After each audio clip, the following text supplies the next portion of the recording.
Good morning and a warm welcome to the live webinar on effective leadership skills post COVID-19 pandemic, organized by the University of Mumbai, Thane Subcampus and MES's Pillai College of Education and Research. As we begin this program, let's all rise for the university song.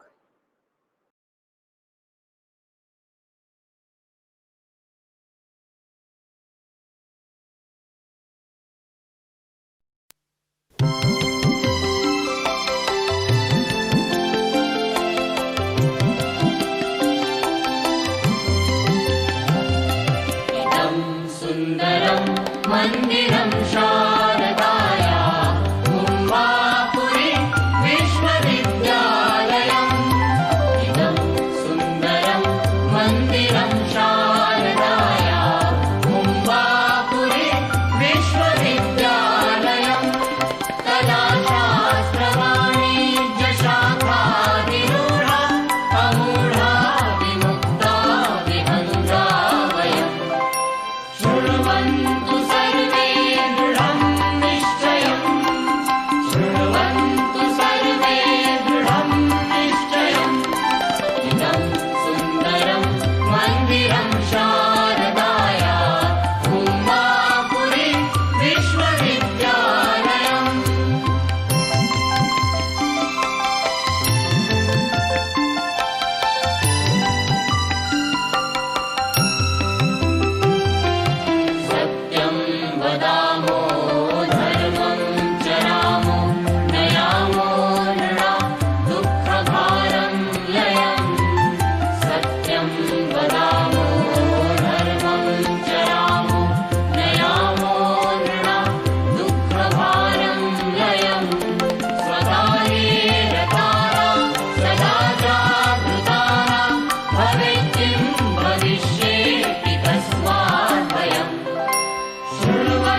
Thank you. At the outset, I would like to thank Dr. Sunita Magre, IC Director, Thane Subcampus, and Professor, Department of Education, University of Mumbai, for giving us this opportunity to have a collaboration for this webinar on effective leadership skills post COVID-19 pandemic. May I request Dr. Sunita Magre to kindly give the welcome address.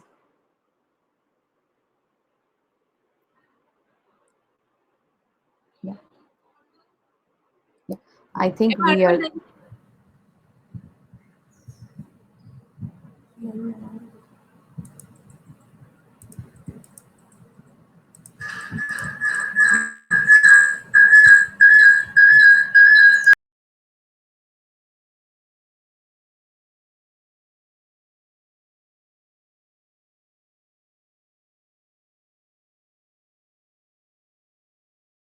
Hello. Yeah. Reni, I am audible?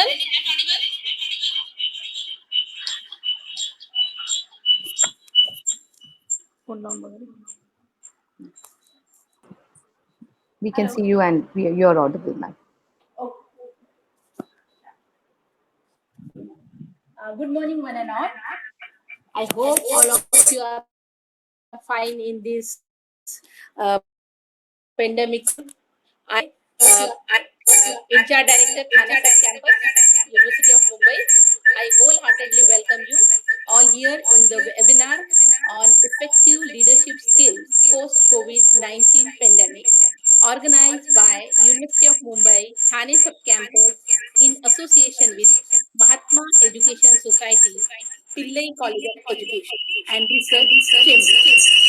Now, we are facing the lot of problems after this pandemic situation. How we are managed to the different kinds of the situations. So leadership is the most important factor.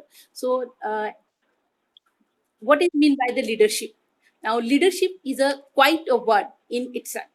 Leadership doesn't involve the domination or suppression of the weaker section of the society. A true leader is one who earns respect through his or her rightful actions and mass following without any dictatorship. He or she inspires others to follow his or her footsteps and become a guiding light for the humanity.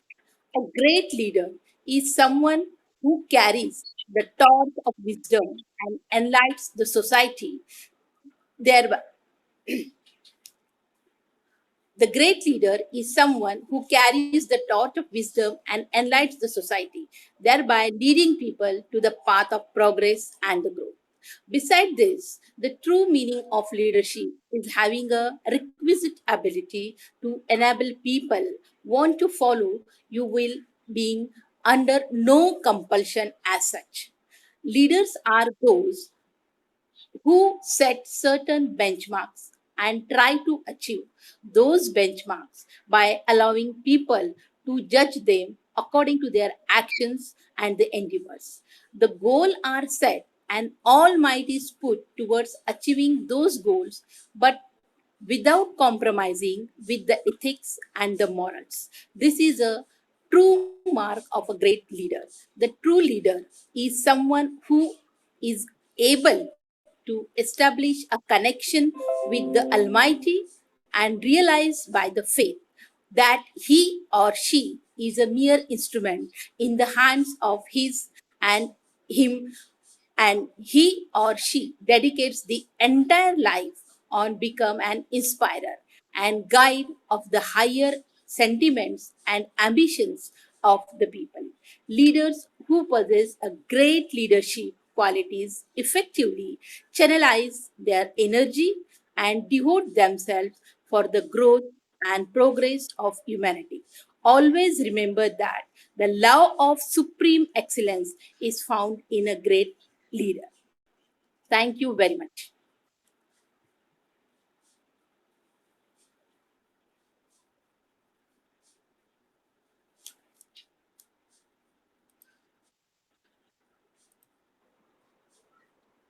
Thank you so much, ma'am, for your inspirational words. I'm sure that we focusing on leadership skills, we are going to look ahead for a better and a future which really encompasses all the skills that we need to have in ourselves, because each one of us is a leader by himself or herself. And I'm sure that we are going to learn a lot through our sessions on this webinar. I really take this opportunity to thank the University of Mumbai, the Vice Chancellor Dr. Suhas Pednekar, the Pro Vice Chancellor Dr. Ravindra Kulkarni, the Registrar and the Dean of Commerce for helping us organize this session. Ma'am, your support from the Thane Subcampus University of Mumbai has indeed been a motivator for us to encompass new avenues and new initiatives. We take this opportunity to thank the management, Mahatma Education Society, Dr. K.M. Vasudevan Pillai sir, Dr. Daphne Pillai, Dr. Prem Pillai, and Mr. Pranav Pillai for the relentless support and motivation for all initiatives of PCER Chembur. Today's statistics of UNESCO states that there are 73% of enrolled learners among 186 countries who are affected by the COVID-19 pandemic. We are all in a phase of social distancing and a period of lockdown. The sole objective of this webinar is learning never stops and learning transcends barriers and boundaries. As we are all joined together in a common platform, let us thank the government, the central and the state government, our frontline warriors who are taking every step in keeping us safe while we all stay at home. We really pray for a safe and blessed future ahead for each one of us and pray for the well being of the world around us. Without much delay, we will now begin with the webinar on effective leadership skills post COVID-19 pandemic. Our session for today will focus on effective leadership. Our experts for today are Mr. Willibrord George, Director, St. Willibrord Group of Schools, and Dr. Antara Sonawane, Vice Principal, KPB Hinduja College of Commerce. We welcome you for this session. Over to Willibrord George. Hello, Willibrord. How are you? I hope you're keeping safe.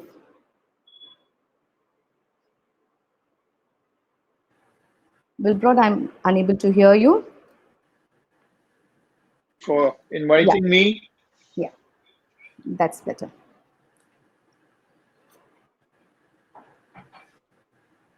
Yes, Uh, yes. okay. Thank you very much for inviting me. And again, I wanted to thank the Mumbai University Subcampus, Thane, and everybody at the Pillai Institute because you're making something so possible, especially almost maybe 2 or 3 months, maybe 2 months before schools are actually going to start. And I think this is the most opportune time for principals and school leaders and college administrators to start thinking about what they can do as we move towards, perhaps a late beginning of the school. Yeah. And this is going to be a difficult time. So I'm assuming that we're going to have some sort of a question answer Yes, yeah. session, So, and then maybe we can Will open. Broad, yeah. So, Will Broad, could you just emphasize more on your leadership skills as a role in your organization? Sure. So we have about 4 schools, and given the school organizational structure, we have principals and we have teachers, and we have mid management in between them. And essentially, my role was earlier I was a very hands-on sort of principal, and then I started moving out about 3-4 years ago. I started slowly moving out to start setting up the systems in place. So today, I look at myself as a chief learner. Along with my principles, I also look at myself as someone who should be continually researching, reading, learning, and so that I can give them the learning support and the learning guidance that my team requires. Because these are all skills, and it's very rightly put when you say leadership skills, that means it's something that you should be able to do which means my job as a leader is to give them the information that makes it possible for them to develop the skills. And also, as a leader, my job is to create the opportunity for them to perhaps try those things and perfect those skills. And I have to provide a safety net for them so that in case that they make a mistake, which they definitely will, as you always make mistakes when you are trying something new. So we have to create I create a safety net for them so that they can take these risks. We can create maybe low impact risks, and then if they fall and if they make a mistake, we are there to nurture them and support them. And that's one of the key roles that I play today. That's so nice. So, what could be certain strategies that you will be adopting post COVID-19? Because looking into the structure of leadership that you are into, and how can you enhance that in your teaching and non-teaching stuff, which will benefit the student community for sure? Well,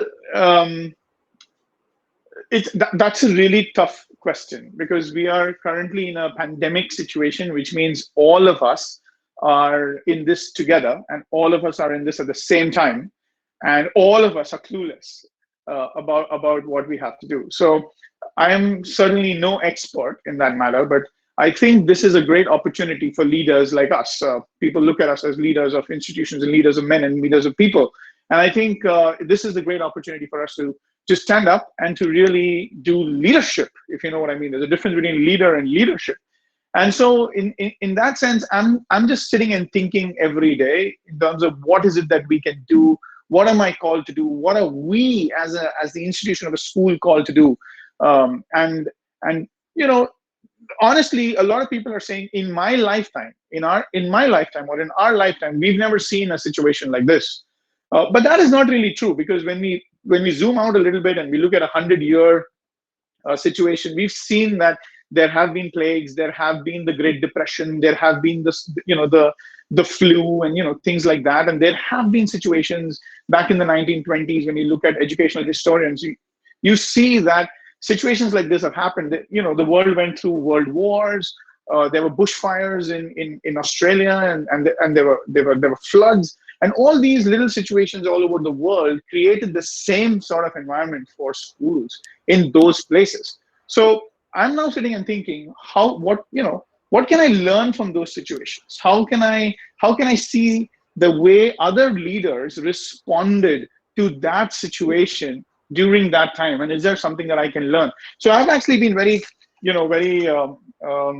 roughly chalking out some sort of a method, because as a leader, what I need to do is to be able to try and build systems and processes that will allow my team to think. I need to give them the thinking routines. I need to give them some sort of structure to think, and that's when people are going to do well. As Jack Welch from GE said, good processes make good people. Good processes make good people. So our job is to actually develop good processes. And Dr. Rennie, if you may, I'm happy to just kind of scratch it out here, and if you think that will be of value to your audiences. That's perfectly fine. Please go ahead. Okay, so essentially what we are looking at is, and I got this from the news, right? That's how the mayor of New York is kind of thinking about, how do I get out of the lockdown situation? So I'm just going to make a very quick graph for you. So we have two axes, like pretty much any graph. On one axis over here, we're going to write things like, let's say, activity value. And I'm talking about within a school, right? So I'm saying activity value. And up here is high, down here is low. And on the other axis, I'm going to write something like possibility of social distancing. Possibility. So social distancing, possibility, which actually means that, is it possible to do this activity in a socially distant kind of way? Okay, so be careful, the camera will go. So the minute you put it in a graph like this, we are going to get four quadrants, and these four quadrants are looking like high possibility of social distancing, and high academic value, or low social distancing and low academic value, or low social distancing possibility and high academic value. So you're now able to look at all these different processes that you have within a school, right? And you're going to say, okay, anything that is low and low, you just have to drop straight away. I don't think there is any point at this time for us to be sitting and thinking about how do we redesign things in this quadrant. Anything that is here, which means high possibility of social distancing, and let me see if I can just open it up for you. High possibility of social distancing and high academic value. Anything that is on this quadrant, I think we should do and act immediately. So I'm saying do, or I'm saying act immediately, right now. Right now, you got to do this. And what are those things that can be done with high social distancing and high academic value? It's probably online classes, where we are teaching children online. That is certainly something we can do. We can also look at the social emotional development of children. So we can talk about online counseling. People who don't have access to broadband, maybe we get personalized counseling services for our children. And right now, any teacher also can become some sort of a counselor if you give them some sort of barefoot counseling skills. And this could be done over the phone and not necessarily a broadband connection. We can even think about other things like personal coaching, right? So this could be a great time for us to coach our children on certain subjects. That could be done over the phone. That could be done over low bandwidth connections like WhatsApp or SMS. So those are things that are possible, and these are things that we need to do immediately. Now, things that have low academic value, you got to drop. Maybe something like judo class. I'm just giving you an example here. Judo class is like, it's impossible for you to do with social distancing because it's such a high contact sport, and it has low academic value at this point in time. So we need to think about, these are things that probably we want to drop. Assembly, maybe somewhere here, right? So an assembly or a school assembly has high educational value because of the promotion of values and social emotional skills, but it's again slightly lower here on the social distancing format. But we can do things like PE, physical education, in a socially distant format, because at a time like this, when people are at home, when their cortisol level is high, when they're really stressed out, their immunity is going to drop, and they're going to really feel, more vulnerable. They suddenly become more vulnerable to this, to the sickness. So we want as schools to be able to also get children to build their immunity, and also get children to change their mental state, because they'll feel better, they'll feel stronger, they'll feel more powerful. And schools are not just educational institutions, right? Schools have social responsibility. There are so many things that schools do. Schools are actually community centers. Schools are places where communities congregate, a place for distribution, a place for knowledge, a place for social interaction. So many things other than just plain education. So I would say things that are highly possible from a social distancing possibility, and have slightly lower academic value. Our job as education leaders and effective leaders is to try and increase the value here. Can you increase the educational value of these processes so that we can push these processes up and make it more doable?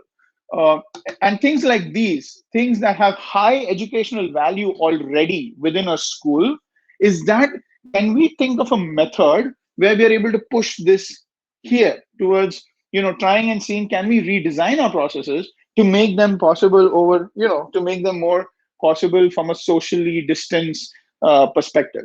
So I think this is the process that I am currently thinking through, and I'm hoping that something as simple as that allows my team, allows my managers to kind of say, okay, can we do this or can we do that? And I'm saying, hey, can you plot that on this little chart? And depending on where it is, you either have an opportunity to redesign your process, or you have an opportunity to straight away drop it, because you want to think about what the needs are now, given the amount of time that we have. Over to you, Dr. Reni.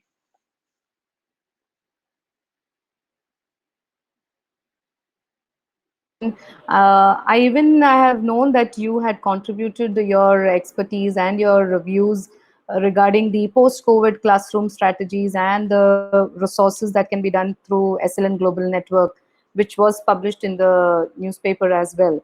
So the fact that when we look up at things such as academic high value, high academic value, and keeping in mind the social distancing aspect is something that if each one of us looks into their perspective and understands it, then we have a vibrant set of ideas that we would come up with, and then probably pick up the right ones at the right time and integrate into our system, into our curriculum, into our academic learning processes will help us to move further.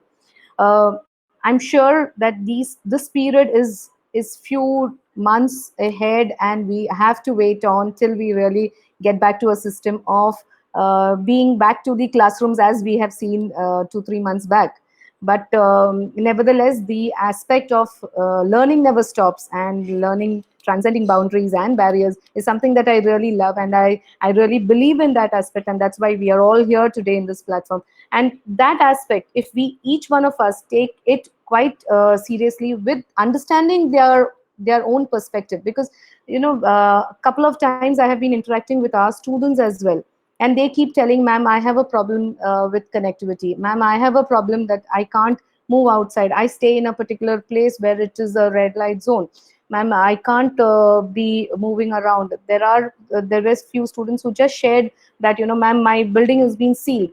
So when you spoke about not only academic aspects but also speaking about the psychological and the social aspects that we really need to focus now, because we had a session wherein the students, some of them are really demotivated at this point of time, not being able to move out, and so there's a kind of social kind of a barrier that they are facing right now. But I'm sure these strategies of thinking out of the blue will really help them to channelize their thoughts in a more meaningful direction. uh, Keeping this in mind, what do you think about when you said a leader and leadership is different? So, how can you just define yourself as a leader, and what are the qualities that a leader, what leadership skills that you really need to focus on a priority basis post COVID? Um, Really, madam, thank you for underlining and underscoring the fact that right now one of our top priorities is going to take care of the emotional well-being of our children. Is going to be because children are under stress. They may not be really ready for learning or open for learning right now. And in fact, if we are going to be just pushing the learning agenda all the time, we are probably going to give them that false sense of safety that everything is okay and you don't have anything to worry about. I think what's important right now is for us to be able to give children those skills in terms of the emotional skills, for them to be able to handle any sort of pandemics or any sort of tragedies or any sort of situation. Let's say pandemics as a metaphor for problems that they're going to face in their life. And I think this is the biggest opportunity that we have as school leaders. And kind of taking off from that point itself, I wanted to share that what our teachers are doing for our children today, the leaders in the school need to do for their staff. Now we need to understand that this kind of snuck up on us. This was, nobody was prepared for this. Nobody was ready for this, and nobody even actually hired for this. If you understand what I mean, what I'm actually saying is that um, uh, if people knew that there's going to be a time when we have to do all our teaching online, you'd probably have used those skill sets when you were recruiting people. That is not what we were looking for in our people anyway when we were recruiting people, because this is not something that came up. But today, what you're noticing is suddenly you're taking a whole lot of really amazing and highly talented people who may not be skilled on technology, and who may not be skilled on using the different tools that are available for an online class. And you suddenly expecting them with really no time or no coaching or no training, you expect them to be able to deliver a high quality lesson, drive up learning, and things like that. So one thing as a leader we need to constantly keep in mind is that we are expecting people to do things that they were not trained to do. It's a blessing that they're actually doing it. It's a blessing that most of them are able to quickly learn. And this immediately, to me as a school leader, tells me that perhaps the reason why our teams were not technologically competent earlier is probably because they just didn't have time. They just didn't have time to sit down and, or the mind space to sit down and learn something new, right? Because that, because suddenly when you give teachers time and you give them a problem, their ingenuity and their creativeness and their drive to learn suddenly starts coming through. And that's why you're seeing so many things happen. And in fact, this webinar is a classic example of what is possible when you give people time. You don't expect them to kind of succeed. That means you've given them a security net, and you've given them a very interesting challenge and problem. So I think that is something that we need to kind of think about. So what I'm going to do is I'm going to give my teachers more time. I'm going to give my leaders more space. I'm going to give them more opportunity to learn, and I'm going to give them more opportunities to grow. And I'm also going to think about how I can give them more time to become better post the COVID.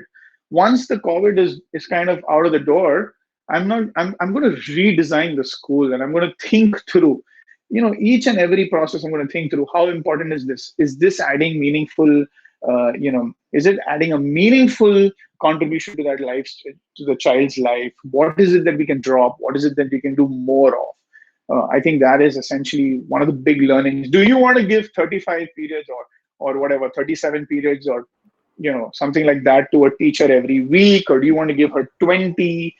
These are all the things that we want to be. I'm going to be certainly thinking through as I look at the school post the COVID.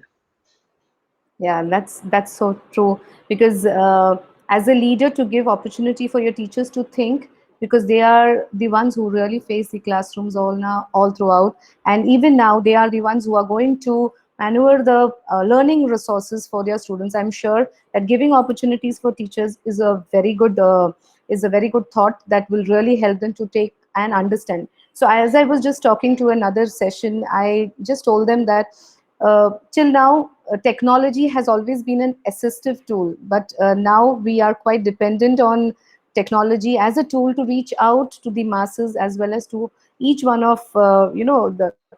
Even now, for our webinar, we have almost more than 500 participants who have joined in. But I'm sure there are many more who would like to view this, and hence they will be able to do this in future when they log on to the YouTube channel, and they'll be able to see what thought process went through this entire webinar. Stay on live, Willie, as we move on to the next speaker. The questions for Mr. Willibrord can be displayed during the last session of our question answer session.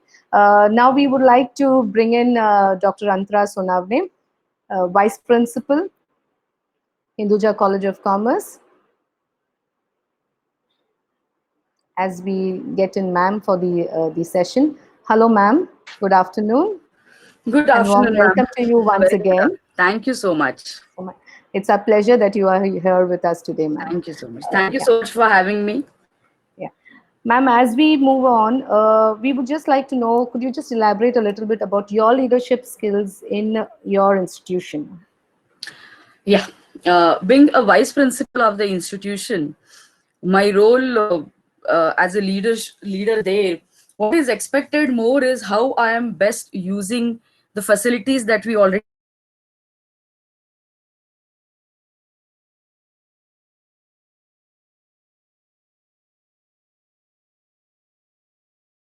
University of Mumbai. We are working in a particular framework given to us. So considering that framework, again at the same point of time, competing with the kind of education upskilling is happening, it is a very great task for all of us teachers, because our students should be market ready. And when we compare our institutions with the kind of B schools that we already have, the kind of world, the entire world school, if we see a lot of competition is there. So making a student ready, to make a student market ready, we need to have our teachers ready for it. So making our teachers ready, see, there is a lot of information. Today we say that the entire world is completely flowed with an information.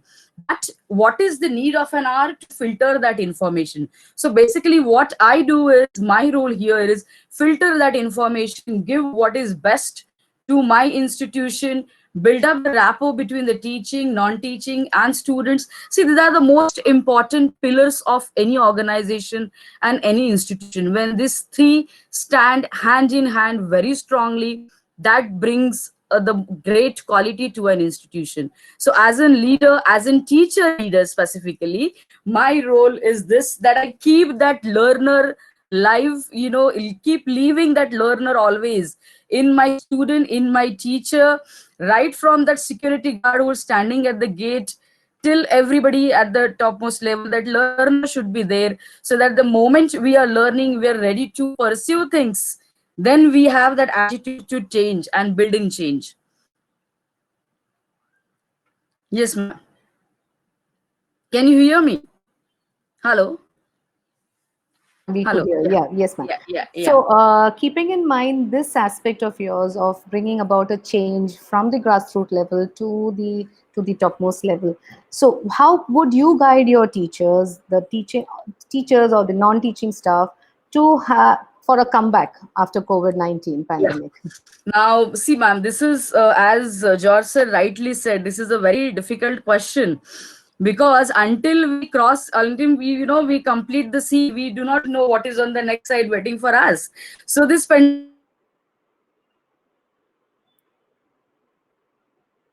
relate here with one term which I would like to get it from our participants only. I have one question to all our participants.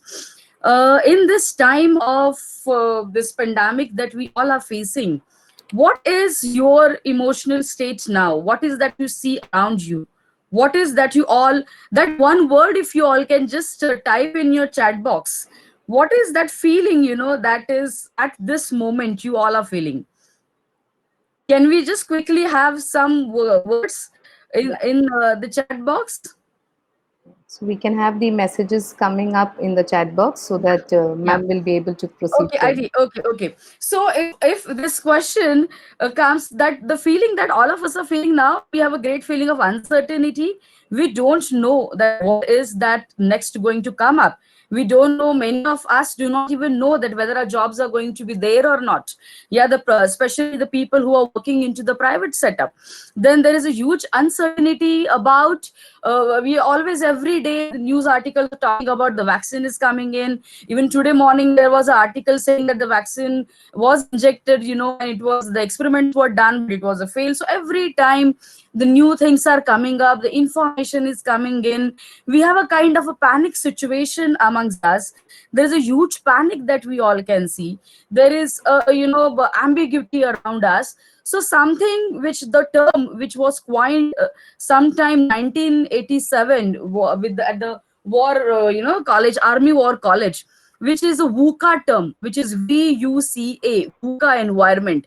So I feel that today's environment is completely apt to that VUCA environment, wherein V stands for volatility, U stands for that uncertainty, C is that complexity, and A is that ambiguity. So this is what we all of us are feeling now. So to deal the environment which is a VUCA environment, I feel all our teachers and leaders should become a VUCA leaders. Now, when I say VUCA leader in here, the VUCA leadership should have V for a vision, that the volatility should go with a vision. Your uncertainty here should go with understanding. Then your complexity should go with a clarity, and your A, that is your ambiguity, should go with a agility. So that is something, as a leader, I feel post pandemic I would play my role in the institution. I would also appeal all my teachers to have this VUCA leadership in them.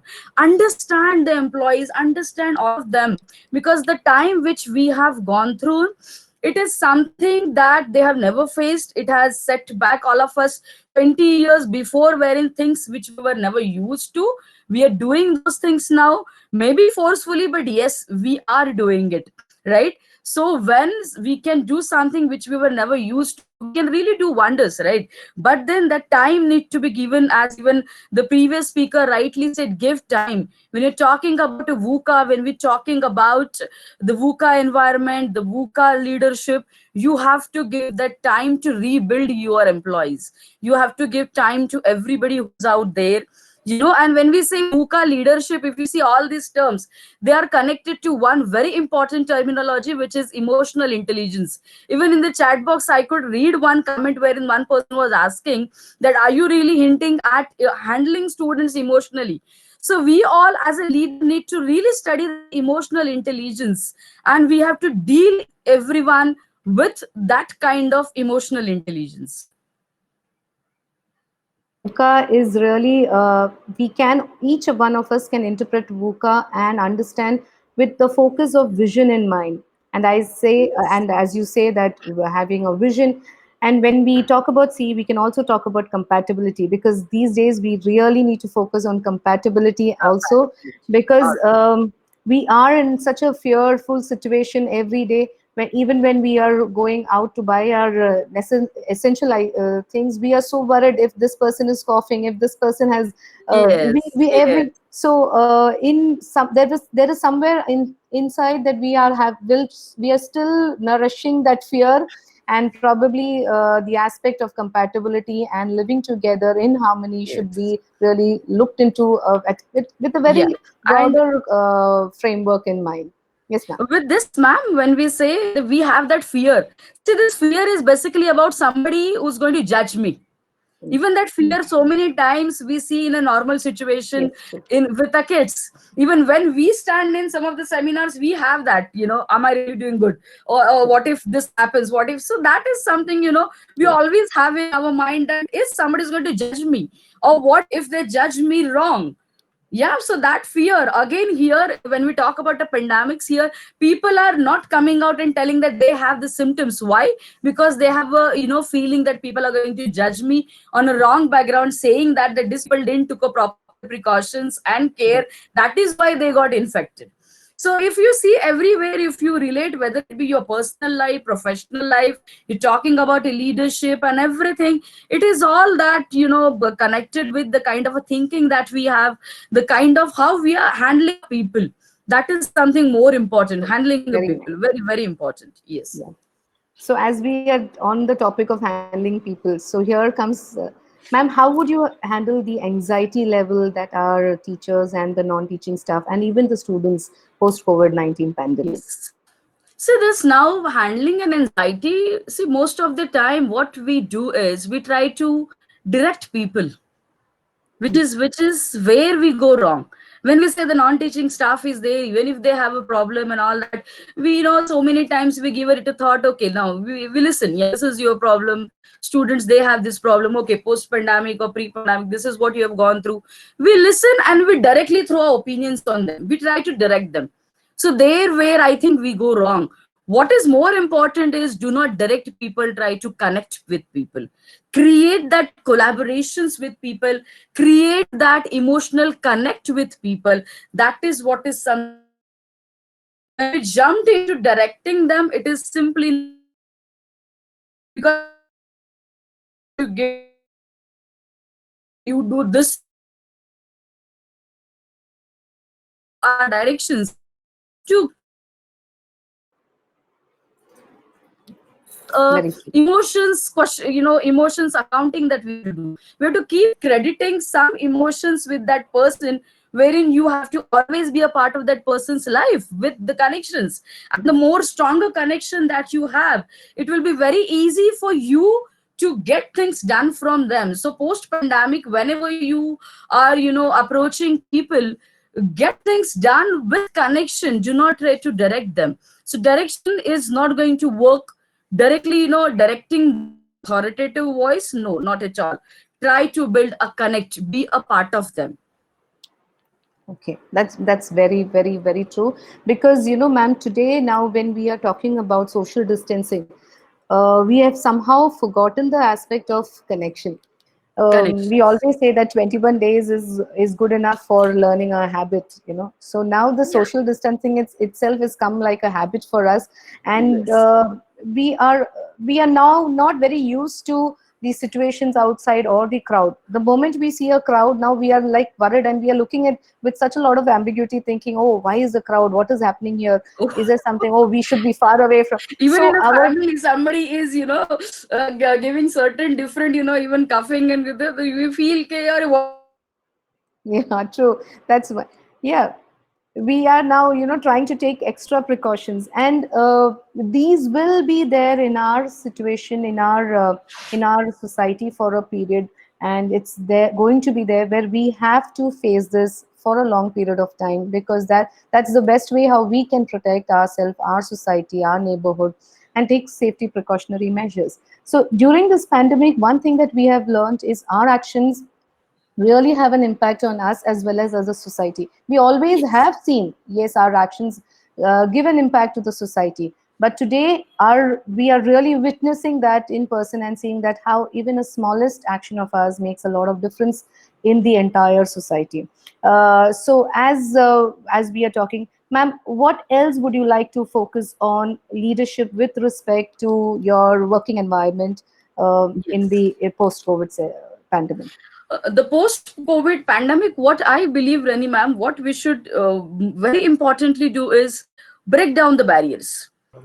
Break down the Yeah. barriers, give a freedom to your employees, give freedom to each one who's working with you to understand in their own capacity that what are those unseen previous opportunities that they cannot use it before, but they can experience it now, and give them that freedom. Like today we are hosting this webinar, right? We were aware that yes, we can do lot a thing Yeah. virtually, but today, though you have been got that freedom, that wherein we are thinking of those possible options wherein we can still cater to a society. So post pandemic, exactly this we have to do: remove all those barriers, give them a sense of ownership, give them that it is your share now, this is your organization, this is your organization, the goodwill belongs to you, the reputation of the institution belongs to you. So remove those barriers, give them that sort of ownership, a sense of ownership, and allow them to have allow them to exercise the kind of capacities that they have, and see they can really do wonders, and give them a time to rebuild themselves. See, because this pandemic time, we really don't know what people have gone through. Many people have lost their loved ones. Many people have seen the kind of a time wherein the whole family is living into the isolation. We have seen time when the mental trauma, the social trauma is tremendous. So when they come back, you are going to see a very different person. Maybe the person is going to walk in more vulnerable when they join you. The people are going to come with a fresh minds. The personality that you're going to face post pandemic is certainly not going to be the same that you have seen previously. So it is, do not try to just reboard them immediately and try to see that things immediately going to get back soon. No. See, we see earthquakes, we see a lot of natural calamities. It has a physical damage which you can see. Here, this pandemic, it is completely intangible. The kind of effects that are going to come, that we are not going to actually see, but we are going to experiment, we are actually going to understand this is what is has happened to people. So do not try to push them, immediately rebuild yourself and give the result. So don't be so focused on the result orientation. Give them their time. See, this is going to take a lot of time. People are not going to immediately come back on the board and, hey guys, let's do this. That it's not something that we are back from the May month vacation and let's start. Yeah, so here it is going to so remove those barriers, give them time to settle, and do not expect them to reboard immediately. So give them time to set back. That is what I'm going to at least do. I'm going to give them enough time, and let us, because the person who's going to walk into my college now is going to be more vulnerable, and I have to handle that person the similar way. Again, we have to part of we should be a part of their stories, not to be just that we always center ourselves and say you do this for me. No, we are a family. When we say leadership, you have to carry a team along. So that is what I'm looking up to, ma'am.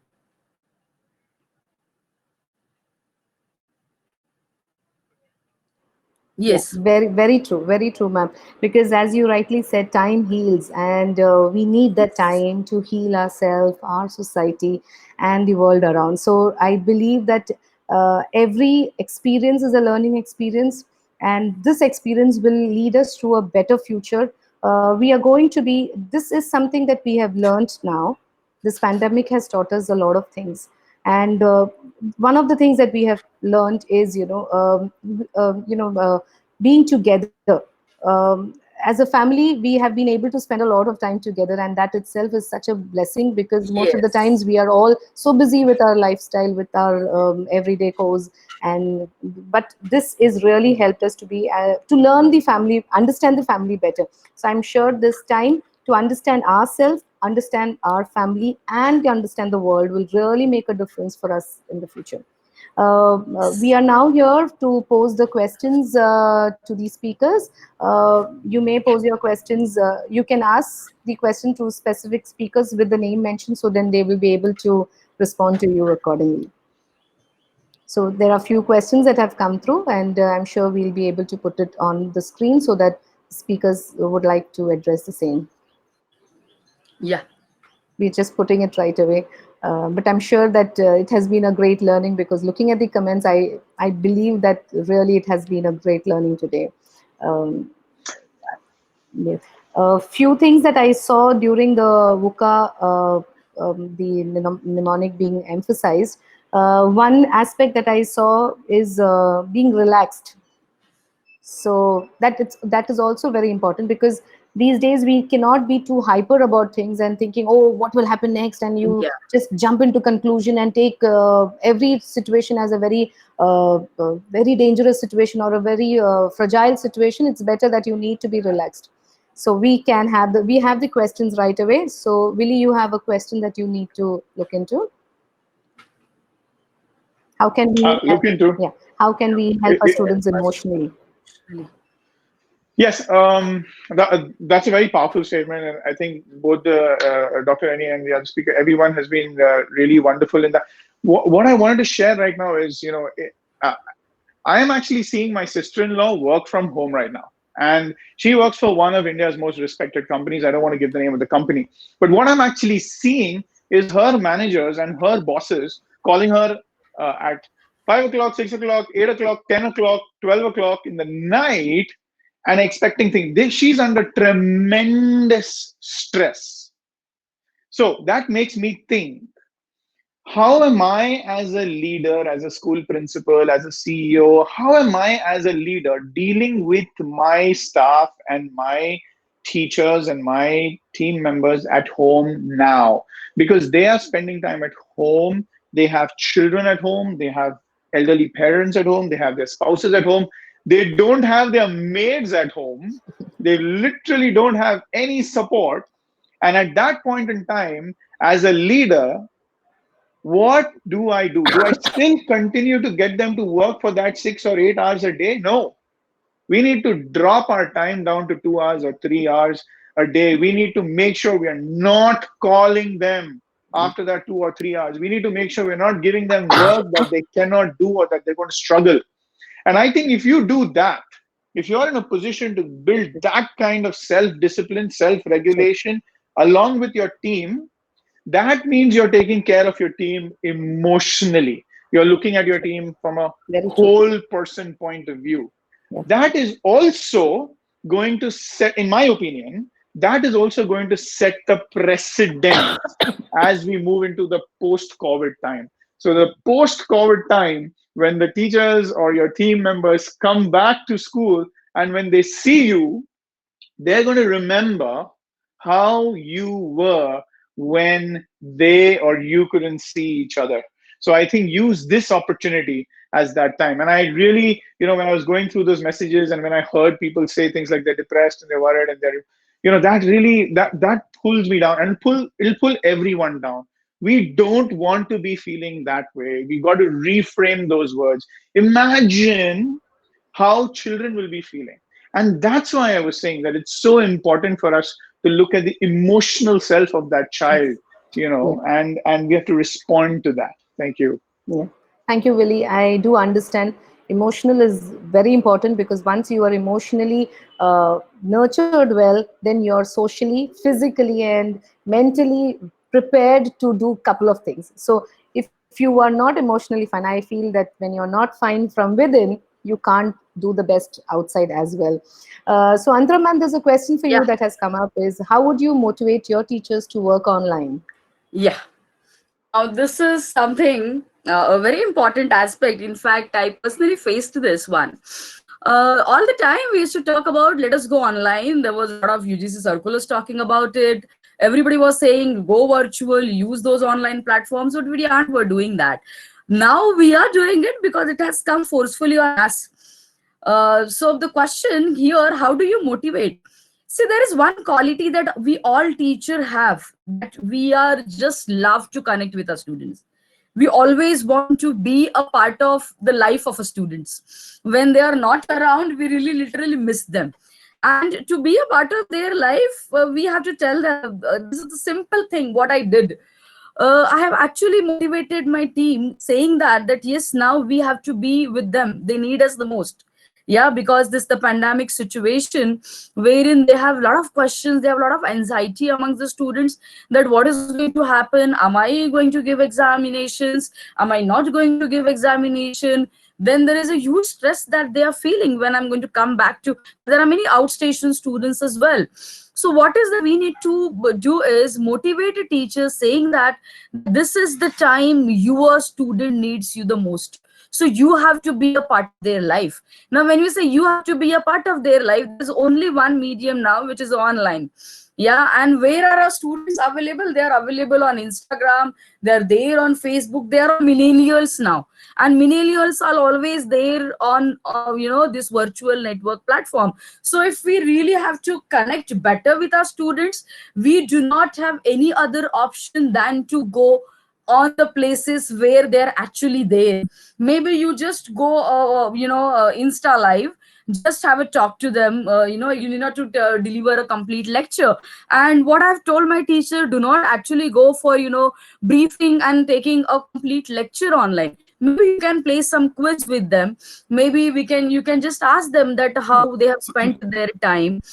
You can just go on the platforms that they're already available, be a part of yeah, there. And teachers have really done that. Teachers have really in fact, teachers were more than happy to go and see their students on the Instagram live, to check the live polls. That's there's yeah, something comes very interesting. You just post that what you did today, and this is how, and immediately the live poll also comes, and students also like it, rather than seeing that the teacher in the classroom all the time standing with the chalk and duster. When they see the same teacher on Instagram liking their stories, giving yeah, comments to them, even the teacher putting the stories there, even the teacher gets motivated, the student get motivated, yeah, and there's a happy feeling, the happy classroom that we always used to talk about. We can actually see those happy classrooms now. yeah. So this is True. how we can motivate. Yeah. True, very, very true. Yeah. I remember many months back, or probably a year back, I had seen a Facebook post wherein it was, "Can your students be your Facebook friends?" Or Yeah. "Can you add your to your Instagram? Can your students join you?" And then now I probably think we are in a phase that we need to add them and get Yeah, them we back. need Yeah, to. And yeah, ma'am, what I personally feel, that we really need to erase that image of a teacher. That teacher, you come in that proper attire, and you stand and say talking to the class. So that is not going to work, because today the kind of a yeah, student that we have, see, they are already well learned than what we feel. I know everything. No, I do not know. They are more updated, way far updated than we are. We have to only do a task of a yeah, facilitator.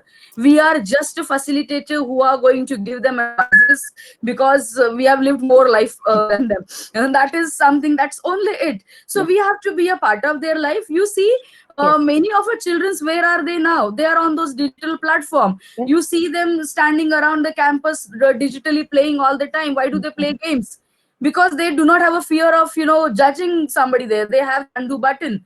And here, as a teacher, the traditional teacher role, what we play is, nahi nahi aise nahi bolna hai, waise nahi bolna hai. Let us not have that watertight compartment. Let us, even we have to come out of that, and we have to enter into a new step of teaching zone now, and we need to put up a new attire as a teacher.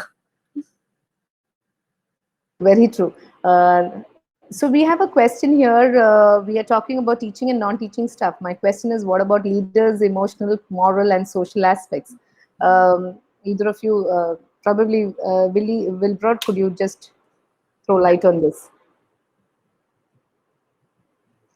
I Uh, think Wilbrod. Ah, yeah, you're if, audible if now. if you look at Carl Jung's philosophy and the great psychotherapist Carl Jung, he said just one thing. He said, while the job of a counselor is to help other children or his patient find his own way, not really give his own way, but counselor and therapist, heal yourself.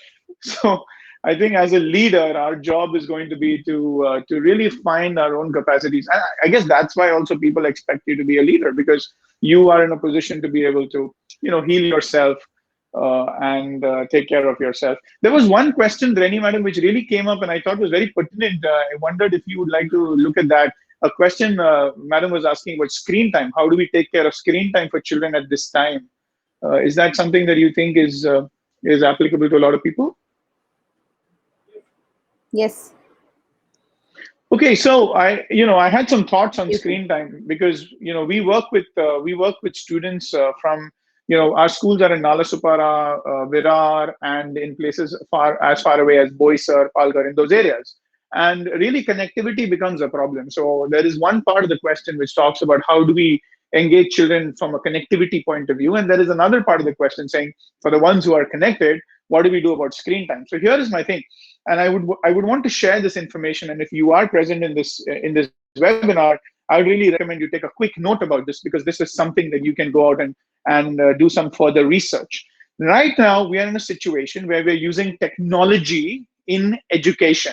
So there is a wonderful technology model which I am studying, and I would also recommend that you study too. The model is called S SAMR, SAMR, SAMR.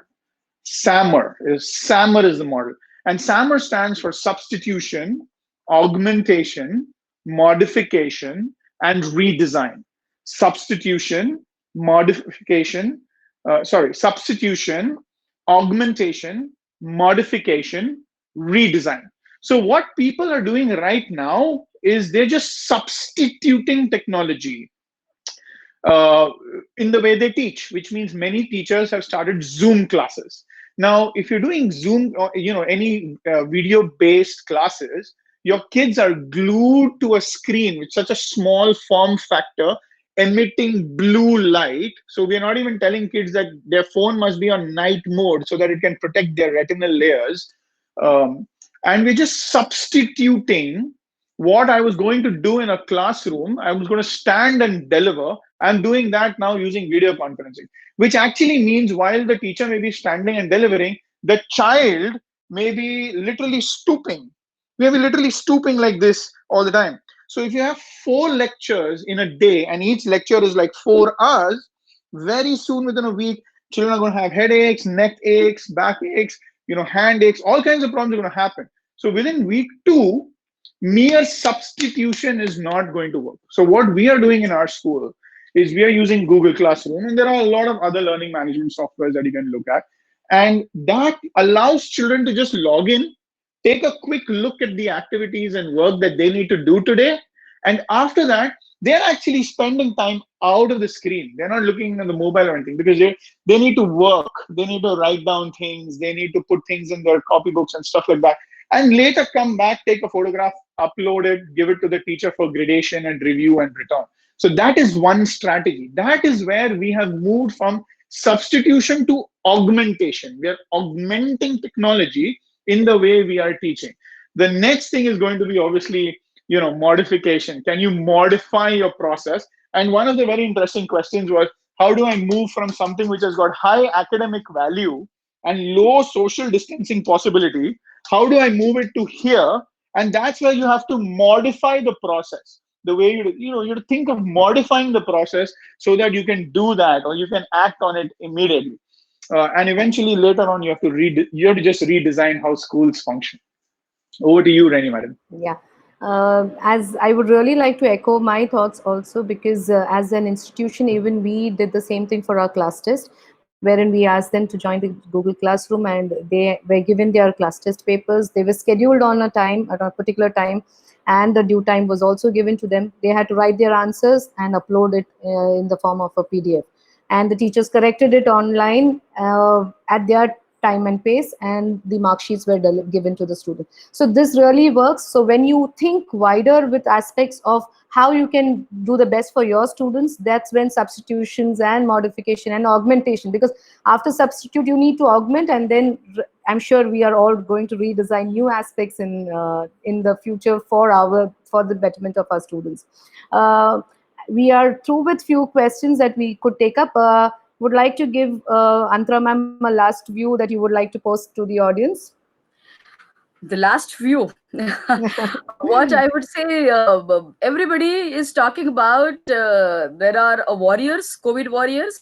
I appeal all my teachers, let us, all of us, be a COVID warrior in this teaching fraternity. Let us pull that flag up and keep our population as busy as that much we can keep them in learning, so that what we see today, that a lot of social disturbance which is happening with the false and the fake news that are coming up, the kind of panic which has been created, it's our time, it's our duty now. See, the police and everybody, the doctors are doing their job, the policemen are doing their role, everybody, they're doing their duties and responsibilities. It is now our time as a teacher to hold back this now, to keep our entire population, learning in the right track. So let us be the teacher warrior and let us come through this very, very strongly. Thank you so much, Reni ma'am. Willibrord, George, would you like to give us a last view of what you could feel about your leadership skills towards post-COVID? I think I've I think this is a very humbling experience for me. Um, I am going to be really looking at um, what it means to be effective and what it means to be efficient. I think these are the two big words that I'm looking at: effective and efficiency. While everything is normal, we are sitting and thinking about how can we be more efficient? How can we drive more? How can we save more time? How can kids learn faster? Get more people into the school, and things like that. But really, I think I'm also going to be now spending time really thinking about how can I really be very effective? How can I make people in the school, be it student, teacher, or workforce, everybody, how can they be more happy? How can they live fuller lives? How can they live a more meaningful life? How can I be someone who can be of service to that? And how can what is it that we can do to others? So I think this is a great time for reflection, and it's a great time for us to really, at least for me, to sit down and see when I go back, how do I want to go back? How do I want to fall on people? And can I be like someone of service to them, to Yeah. really, so that they can come out winning and shining at the other end of this journey. And let's not forget, you can still use video conferencing and online technology tools to be to be humorous and make your children laugh and enjoy your sessions as well. Mhm. Yeah, so we are really happy that we had a very great and a very fruitful session today, because I can see the comments, and they are really very happy with the entire the flow of the program and the way the webinar has taken place today. Thank you so much, Dr. Sunita Magre ma'am, for giving your support all throughout and being with us as a strong pillar during these times of wherein we could just go ahead and reach out to the entire community. Also to the management of Mahatma Education Society, we're really grateful to you for giving us this opportunity. The webinar for today will close shortly. Few notes that I would like to. I've come back to the word of notices because that's so common in our sessions and in our face-to-face talking. So few notes is you'll get a link for the webinar for tomorrow, like we sent it yesterday. So you can join in on the link for tomorrow's session. We also have a webinar in the evening called as we are on the reviving educational practices. So In all, we have two webinars that are running through on all the 3 days, and we have more than 1,200 participants registered for both the webinars. So if anybody would like to join in for the webinar, you can just go on to the YouTube channel, and you will be live there. You can attend the webinar as well. The link will be given to you for the tomorrow's session. Apart from that, there will be a Google form which will be shared in the same email ID that you have posted, which will give us a count of your attendance for today's webinar, as well as the Google form will consist of certain questions that you have attended the webinar post and the sessions by Willibrord George and Antara ma'am. So the questions will be very specific to those comments and their expertise that has been told. So that gives us a good count of how you have taken up the entire session. So thank you so much for being a part of this webinar, and we hope to see you all tomorrow at 11:30. Thank you.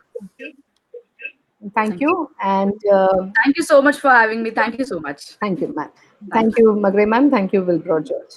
Thank you, dear participants, for being with us on live for the webinar on effective leadership.